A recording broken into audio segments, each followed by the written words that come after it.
მაყურებელს მინდა მოვასმენინო ორი ინტერვიუ, ორი პერსპექტივა. ჩვენ ვესაუბრეთ იმ ადამიანებს, ერთს, ვინც ახლაც პოლონეთშია და სარგებლობს იმ პრივილეგიით, რომელიც ამ დრომდე ჰქონდათ საქართველოს მოქალაქეებს და მეორე ადამიანი, რომელმაც 4 წლის განმავლობაში იმუშავა პოლონეთში და ახლაც აქვს ლეგალური საქმიანობის დამადასტურებელი საბუთი.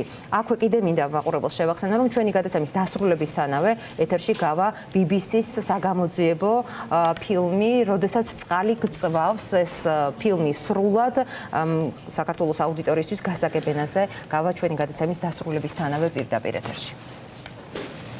როდესაც ჩამოვედი პოლონეთში, შემეძლო რომ 10 დღეში ამეხო სამუშაო უფლება. პირდაპირ დამსაქმებელი ითხოვდა აქაურ სახელმწიფო საჯარო სამსახურში უჟონს ეძახიან, მიმართავდა დამსაქმებელი რომ ამ ადამიანს მესაჭიროება მე დასაქმების უფლება, ესენი არიან პროფესიონალები, მხოლოდ სიტყვიერი შემოიფარგლებოდა, მხოლოდ სიტყვიერი. დღეიდან ვინც წამოვა საქართველოდან, აბსოლუტურად ყველას დაჭირდება ეს 2 თვიდან 6 თვეები პროცედურა, რომ აიღოს შესაბამისი დოკუმენტი, რომ აქ იმუშაო ლეგალურად. პოლონეთს აქვს რადიკალური მიდგომა რუსულ პოლიტიკასთან დაკავშირებით, აი ურბანთან დაკავშირებით, როგორც მოიქცა ახლა პოლონეთის პრეზიდენტი. იგი ჩათვალე რომ იგივე დამსჯელი ღონისძიების თვალსაზრისით გაუკეთეს საქართველოს ხელისუფლების წარმომადგენლებს, თუმცა ამითი ისევ და ისევ, როგორც არაერთ სხვა შემთხვევაში ქართული ხელისუფლება იქცევა და სარალდება და უყანიხებს ქართული მოსახლეობა, იგივე ვარიანტი ხდება ეხლაც. ჩვენი ხელისუფლება მიემართება რუსული პოლიტიკური ველისკენ, რაც შემდეგ პოლონეთის პრეზიდენტმა ადგადა პირდაპირ მნიშვნელობით არაერთ განცხადებაშიც გააკეთა სხვადასხვა მიმართულებით ქართული პოლიტიკის შესახებ და ეხლა ადგადა გაამკაცრა რაღაც პირობები, რომ ისევ ერი მიხვდეს ალბათ ჩემი აზრით და ის ემიგრანტები მიხვდნენ იმას, რომ კი ევროპა შენ გეუბნება რომ მოდი ჩვენთან იმეგობრე და ვიმეგობროთ, მაგრამ შენ თუ ეხლა მე ყოველდღე მიძახი რომ იცი რა შენ მართული ხარ, შენ სპეცაგენტი ხარ, შენ რაღაც ჭიქაში ატეხი ქარიშხალივით რომ ყოველდღე იმას იძახი რომ ევროპა ცუდია, ამერიკა ცუდია და ამ დროს შენი მოსახლეობის თითქმის 30% უკვე ემიგრაციაში ყავს, მათ შორის ევროპასა და ამერიკაში. ეხლა ბოდიშა ყოველდღე როსტუმარი მოგივიდეს და იქით გიძახოს რაღაცები, ადგები და ეთქრო ბოლო რაღაც შვიდობით მაინც დავშორდით ერთმანეთს. პოლონეთში სიტყვაზე ვამბობ რომ არის 5000 ზლოტის საშუალო შემოსავალი ადამიანის. ამ 5000 ზლოტიდან დაახლოებით 1000 ზლოტი სრულიად საკმარისი არის, რომ შენ თვიდან თვემდე გაიტანო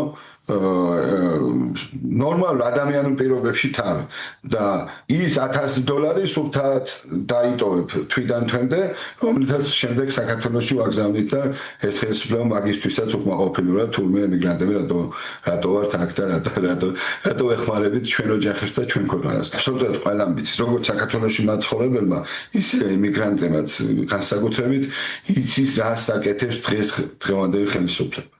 მაგრამ ჩემი აზრით პოლონეთიდან ეს ნაბიჯი ნიშნავს იმას, რომ შეიძლება იცოდე, მაგრამ იგრძენი რა არის შენთვის დღეს ევროპული მხარდაჭერა და იმედია ვერასდროს ვერ მიიტანს ბიძინაევანიშვილი იმ ბურთს ლელომდე, რაც დავალება აქვს. მე ვერ ვიტყვი რომ ერთ-ერთი ყველაზე მდიდარი ქვეყანაა ევროკავშირში პოლონეთი, თუმცა იმდენად გამართულად მუშაობს, რომ ვერ ნახავთ ერთ ქალაქს, სადაც არ არის საწარმოები, სადაც არ არის ქარხნები, სადაც არ არის საწყობები, აბსოლუტურად ყველა ქალაქში და რა თქმა უნდა პოლონეთს ჭირდება მუშახელი. თუმცა უნდა გავითვალისწინოთ ისიც, რომ იქ ჩასული ქართველები ახერხებენ იმას, რომ იქ იცხოვრონ ისე რომ მათ არაფერი არ აკლდეთ, შეიძლება თავზე არ გადაზდიოდეთ, მაგრამ არაფერი არ აკლდეთ და პლუს საქართველოში თავიანთ ოჯახებს ეხმარებოდნენ.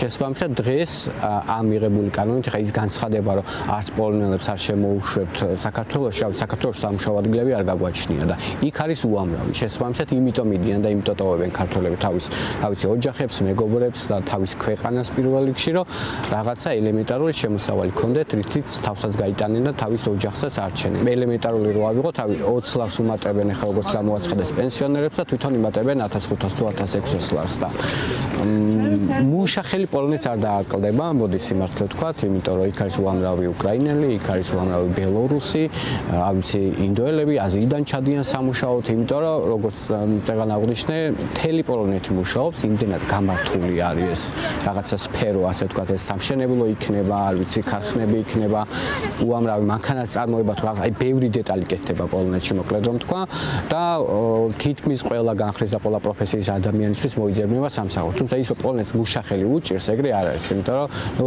შრომითი მიგრანტები საკმაოდ მრავლად არიან და მათ შორის ხო არიან ქართველებიც, რომლებიცაც ყველაზე მარტივი საშუალება იყო, ასე რომ ვთქვათ, მოხვედრა, დასაქმება და ბინადრობის მოპოვება. მე ერთხელ წავედი და მას მერე იქ ვიყავი 4 წლის განმავლობაში.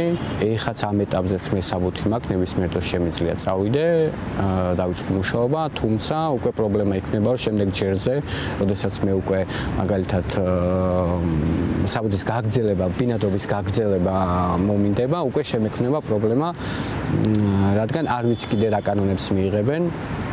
არ ვიცი კიდე რა დაეწევა ჩვენი მხრიდან, იმიტომ რომ ჩვენი სახელმწიფო რაღაცნაირად გახდა არამეგობრული ევროკავშირის წევრი ქვეყნების მიმართ. შესაბამისად, ისინიც ყურადღებას აქცევენ იმას, ვინ არის მართლა მათი მეგობარი და ვის გაუმართონ ხელი და ის სიკეთეები, რითიც აქამდე მართლა უანგაროდ სარგებლობდა საქართველოს, სადღაც მე პირადად სულ რამეს ვიტყვი, მაგრამ ხო კმაყოფილიც კი ვარ, რომ რასაც ვიმსახურებთ, გვაძლევენ იმას. შესაბამისად, ჩვენ დავიმსახურებთ ის, რომ მათ გაამკაცრონ ჩვენს მიმართ მიდგომა.